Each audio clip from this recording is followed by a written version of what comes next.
दोस्तों, जैसा कि आप सभी को पता है, साल 2026 में पश्चिम बंगाल में विधानसभा चुनाव होने जा रहा है। हाल ही में बिहार में भी विधानसभा चुनाव हो चुका है और वहां पर बीजेपी की सरकार भारी बहुमत के साथ सरकार बना चुकी है। अब ऐसे में बीजेपी सरकार में एक बहुत ही बड़ा जोश का माहौल है। अब बंगाल के जितने भी बीजेपी कार्यकर्ता हैं, उन लोगों में भी उत्सुकता है कि वो लोग बंगाल में सरकार बना कर रहेगी। अब ऐसे में जो बंगाल के हिंदू नागरिक हैं, जो बंगाल के रहने वाले हिंदू जनता है, वो लोग क्या सोचते हैं, आखिर वो लोग क्या चाहते हैं। टीएमसी की सरकार में, ममता बनर्जी की सरकार में वो लोग बंगाल में किस तरह से अपनी जीवन गुजार रहे हैं, आइए जानते हैं पूरा मामला इस वीडियो में। पर वीडियो में आगे बढ़ने से पहले आप सभी से एक ही रिक्वेस्ट है कि वीडियो को लाइक कर दीजिए और चैनल को भी सब्सक्राइब कर दीजिए ताकि मेरा हौसला बढ़ता रहे।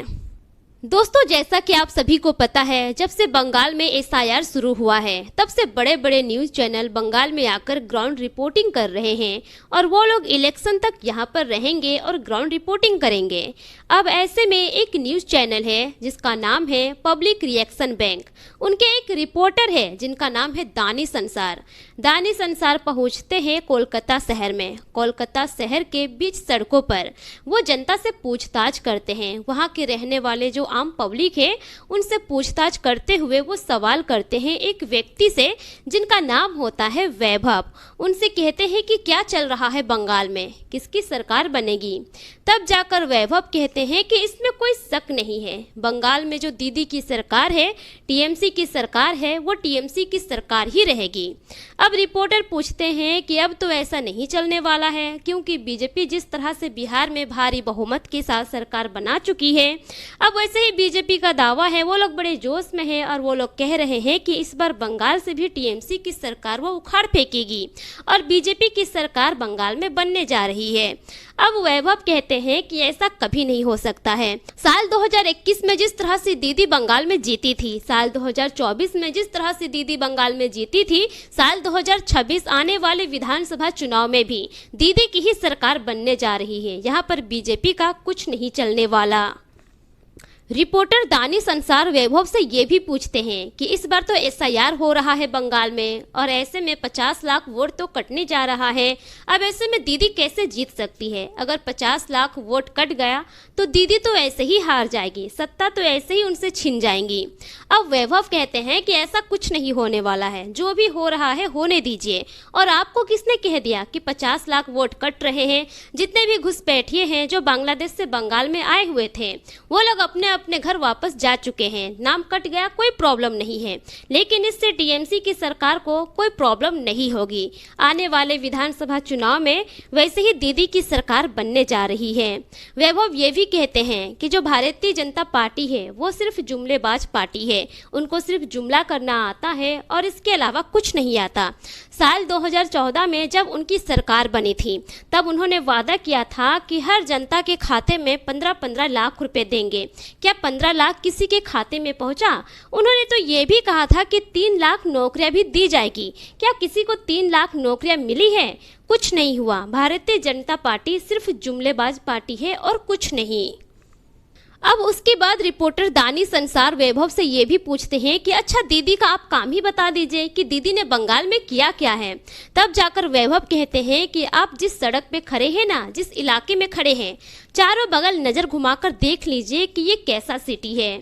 आज से पहले जब टीएमसी की सरकार नहीं थी, सीपीएम की सरकार में ये क्या था, कोलकाता शहर क्या था और अब क्या हो गया है, आप अच्छे से देख सकते हैं। दीदी ने हर क्षेत्र में बहुत ही अच्छा काम किया है, फिर चाहे वो शिक्षा के क्षेत्र में हो, हेल्थ के क्षेत्र में हो या फिर गली मोहल्ले में हो, हर जगह उन्होंने अपना बहुत ही बड़ा योगदान दिया है और दीदी ने पश्चिम बंगाल को बहुत आगे ले गई है।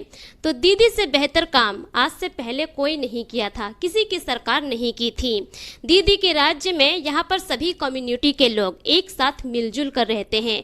यहाँ पर भाईचारा है, हिंदू मुस्लिम सब एक साथ रहते हैं, किसी को कोई दिक्कत नहीं है। अब इतना सुनने के बाद रिपोर्टर दानिश संसार वैभव से ये भी पूछते हैं कि अच्छा आप एक बात बताइए, क्या मोदी सरकार ने कुछ नहीं किया है? उनका एक अच्छा काम ही बता दीजिए। अब इस पर वैभव कहते हैं कि नरेंद्र मोदी को सिर्फ हिंदू मुस्लिम करना आता है, मंदिर मस्जिद करना आता है, हिंदू मुस्लिम को सिर्फ लड़वाना आता है, मंदिर मस्जिद के नाम पे वो लोगों के बीच में सिर्फ दंगा कराते हैं, नफरत फैलाते हैं। इसके अलावा भारतीय जनता पार्टी का और दूसरा कोई काम ही नहीं है और इतने सालों से इसी के ऊपर राजनीति करते आ रहे हैं और सत्ता पर बैठे हुए हैं। अब उसके बाद रिपोर्टर दानिश संसार मोहन सोनकर से पूछते हैं कि आप बताइए बंगाल में माहौल क्या है। अब मोहन सोनकर कहते हैं कि बंगाल में माहौल क्या है, जो दीदी है वही रहेगी, दीदी के अलावा बंगाल में और दूसरा कुछ हो नहीं सकता है। दीदी के अलावा बंगाल में दूसरा कोई विकल्प ही नहीं है, क्योंकि बंगाल की जनता जागरूक है, बंगाल की जनता शिक्षित है। बंगाल में क्या सही है और क्या गलत है ये बंगाल की जनता बाखूबी जानती है। रिपोर्टर पूछते हैं कि इस बार तो जोरों शोर से बीजेपी दाव कर रही है। बीजेपी का दावा है कि वो 2026 की विधानसभा में जो बंगाल की सरकार है उसे गिराकर अपनी सरकार बनाने जा रही है। अब कहते हैं मोहन सोनकर कि ऐसा कुछ नहीं हो सकता है, सपना देखना सबका हक है, वो देख सकते हैं, लेकिन बंगाल में जो दीदी की सरकार है वही रहेगी। मोहन सोनकर ये भी कहते हैं कि सीपीएम के राज में बंगाल क्या था और आज टीएमसी के राज में बंगाल क्या है आप खुद देख सकते हैं। और बंगाल में जो मिलना चाहिए सरकार से सब कुछ तो मिल रहा है, किसी चीज़ की कमी नहीं है, तो फिर यहाँ पर कोई और क्यों चाहिए? हम बंगाल के जनता को टीएमसी ही चाहिए और टीएमसी की ही सरकार सही है बंगाल के लिए, दूसरा कोई सरकार बंगाल में नहीं चाहिए। रिपोर्टर दानिश संसार मोहन सोनकर से ये भी पूछते हैं कि अब तो बंगाल में एसआईआर हो रहा है, इससे ममता दीदी तो डरी हुई है, उनका वोट कट जाएगा।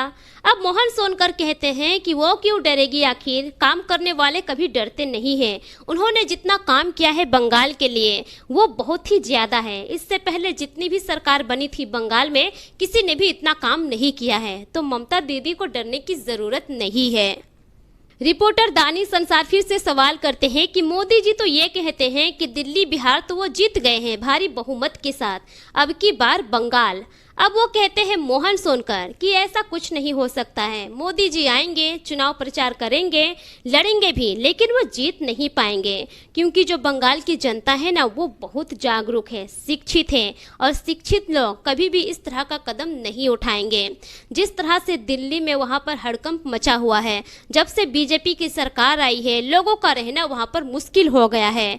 अब जब से बीजेपी बिहार में जीती है, अब बिहार का ही हाल देख लीजिए कि बिहार में किस तरह का माहौल चल रहा है। हम बंगाल की जनता ये बिल्कुल भी नहीं चाहते हैं, बंगाल में जो सरकार है वर्तमान में वही रहेगी। रिपोर्टर दानिश संसार फिर से वैभव से बातचीत करते हैं और उस दौरान वैभव कहते हैं कि बंगाल नजरुल इस्लाम नेताजी सुभाष चंद्र बोस की सरजमीन है।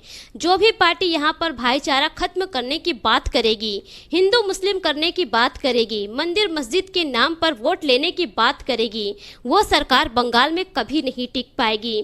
और बीजेपी का काम है ऐसा ही करना, बीजेपी की सरकार बंगाल में कभी नहीं बन सकती है। जब वैभव इतना कहते हैं तो वैभव के एक दोस्त वहीं पर खड़े होते हैं जिनका नाम होता है इब्रार अहमद। इब्रार अहमद कहते हैं कि हम दोनों जिगरी दोस्त हैं और हम दोनों एक साथ ही बैठते हैं, बरसों से एक दूसरे के साथ रहते हैं, हम मंदिर भी जाते हैं, मस्जिद भी जाते हैं, हम दोनों एक साथ अजमेर शरीफ भी गए थे और जब भी हम लोग फ्री होते हैं पास में मंदिर है वहाँ पर जाकर बैठते हैं और मैं रोज़ मंदिर का प्रसाद भी खाता हूँ। ये है हमारे बंगाल का माहौल। अब यहाँ पर बीजेपी की सरकार लाकर दंगा नहीं करवाना है, यहाँ पर सिर्फ और सिर्फ टीएमसी की ही सरकार ठीक है और वही रहनी चाहिए। दोस्तों ये सब कहना था बंगाल की जनता का।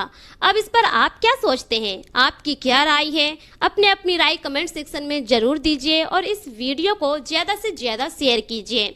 मिलेंगे फिर एक नई वीडियो के साथ, तब तक के लिए शुक्रिया। जय हिंद।